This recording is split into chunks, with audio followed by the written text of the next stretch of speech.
Why consistency is a super power. ধারাবাহিকতা প্রতিবার চেয়েও শক্তিশালী। প্রতিবার শুরুতে এগিয়ে দেয়, কিন্তু ধারাবাহিকতা শেষ পর্যন্ত জয় এনে দেয়।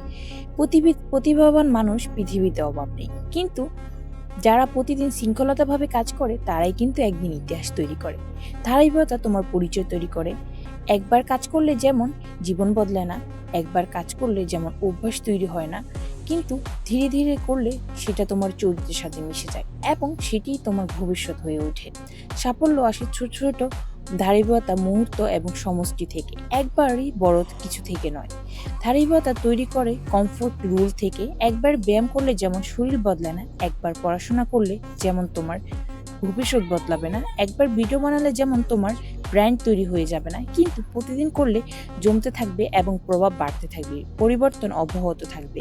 ধারাবাহিকতা নীরব, ধারাবাহিকতা ধীরে কাজ করে, স্থায়ী ফল দেয়, মোটিভেশন আসে যায় এবং ইমোশন বদলায়, কিন্তু শৃঙ্খলতা তোমাকে আলাদা করে তোলে। Consistency build a power, consistency build a leggings. প্রশ্ন একটাই, তুমি কি ধারাবাহিকতা বজায় রাখবে যখন তোমাকে কেউ দেখছে না? Consistency is a super power, is a human body.